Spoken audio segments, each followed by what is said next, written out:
In November 2019, 200 of the best and brightest minds in AI from across Latin America gathered in Montevideo, Uruguay for the first ever edition of Khipu. They represented PhD students, researchers, and engineers working across the region to push forward the field of AI and use AI to benefit Latin America. Top international scientists traveled from around the world to join them at the Universidad de la República for 5 days of advanced machine learning lectures on topics such as deep learning and reinforcement learning, poster sessions to present research, and many more opportunities to meet each other and build lasting collaborations. Khipu es la comunicación que hubo anteriormente en el Imperio Incaico, ¿no? De información a otra por los problemas geográficos que había, era importante hacer la comunicación y era a través de los hilos, ¿no? Ahora Khipu, a través de este evento, significa lo mismo. Y además de esto, une distintas zonas geográficas, como es el caso de Latinoamérica, ¿no? Hay uruguayos, hay peruanos, hay argentinos. Entonces esta comunicación es muy importante para que juntos podamos desarrollar grandes cosas. I think it's a really good cause. I think AI needs to work on broadening its participation from different parts of the world. So I think it's really great to see the Khipu conference come together this year with people from all over Latin America coming together to share ideas, share research interests, meet each other from many different places, and to bring people from all over the world to come and talk about their research. I think that's just a really important step for our research community. We are used to go to other countries to learn about these things, and bringing it here, it's amazing. And I also think that here we have people doing great things in this area, and I think it's good to get people to know them, to know the background. I'm really blown away. I'm amazed that you guys had such a huge turnout in only the first year of the event, and it seems to be that people are coming from all over Latin America. I was really excited when I heard about the event because I thought it's really important to have a machine learning event that focuses in Latin America. I was interested to know what the other countries around here are doing, how the other researchers do the research here, because we know that it's difficult, we know that we have a lot of problems that are different from Europe and North America, and my main motivation was to learn how they are doing, how far they have gone, and what was the opportunities here too. Well, I think the talent is there, even if we have lower resources in terms of financing. It still always is necessary to have enough funding to be able to dedicate your life to it. So to be able to have PhD students that spend their time doing research and not looking for jobs somewhere else, we need the fellowships and the resources to keep them around to do the research. If that happens, then the rest naturally flows because the talent is there.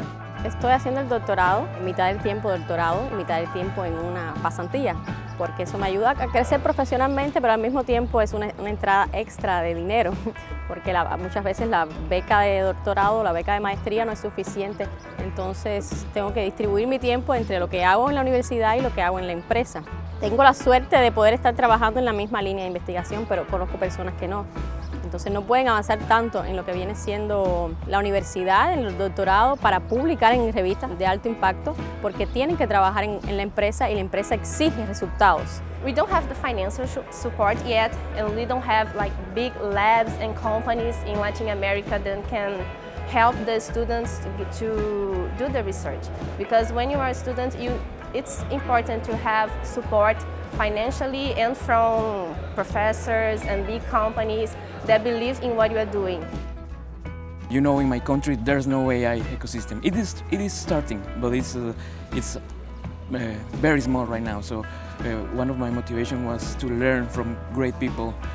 There's great speakers, great researchers, top of the world researchers and speakers here. Ahora mismo estoy estudiando el doctorado en Brasil. Yo creo que es un tema que todo el mundo conoce, el hecho de que la educación en Brasil cada vez tiene menor presupuesto. Personalmente creo que en Brasil, sobre todo en Río, que es donde vivo, también existe el tema de la violencia.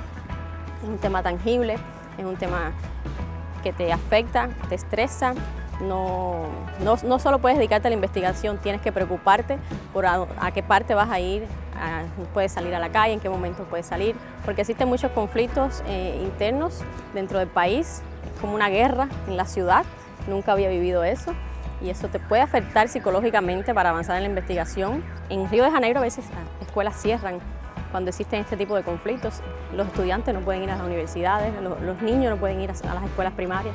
There were two things that really touched me today. One was I saw a poster. There was a lady presenting a poster and she was from Cuba. A researcher from Cuba, a poster from Cuba. I don't think I've ever seen that before. That's when I realized how important this is. I think the biggest challenge that researchers face in Cuba is the topic related to internet. We basically don't have access to pages on the internet that are very important for researchers. For example, this is a thing that I used to say to my friends that I never had access to the TensorFlow webpage. And I think when we try to accept this page, they say that Cuba is a country that promotes terrorism. And accessing to TensorFlow is really important because deep learning is a hot topic today. It's a topic that can be applied to so many spheres in our life. And I think this boundary is not just boundary to Cuba, it's a boundary to the research that we can do in Cuba, because in Cuba we have very talented people and we face these restrictions and it's just like this discourage or work a leader. The other thing that was very touching was when I saw someone presenting a poster and he had no university affiliation. That's because there's no university. He's working with convolutional networks, ResNets and LSTM and so on. But he's doing this at night on his own just because he loves the topic.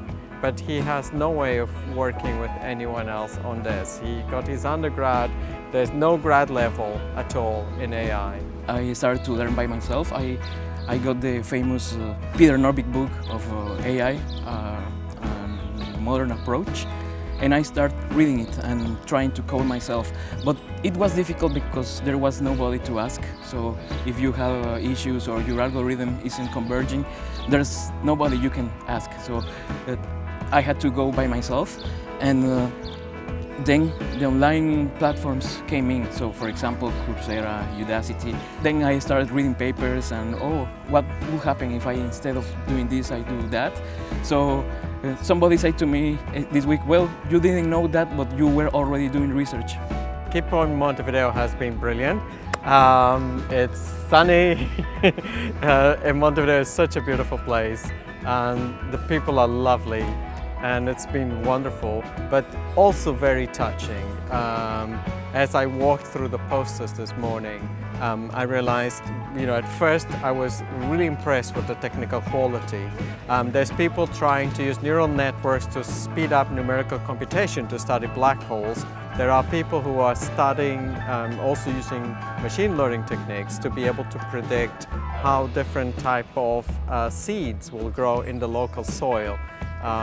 Because most seeds and so on are genetically engineered outside and so on. And so there are people who are solving amazing problems of global significance, but as well as paying attention to their local problems and attending to them, studying rare diseases. So the quality of the work has been quite remarkable. I think the most important thing we can bring is diversity, because the problems we have here are quite different from the ones they are solving in the other continents. We just see things different and we have different problems. I strongly believe, like any discipline, diversity is very important. So when I come here and I see the posters today, I see problems which are very different than the rest of the community in AI works. They're not less interesting, they're not less important. Sometimes they are more interesting or more important, but let's say they are equally interesting or equally important. And that diversity will make the entire community better.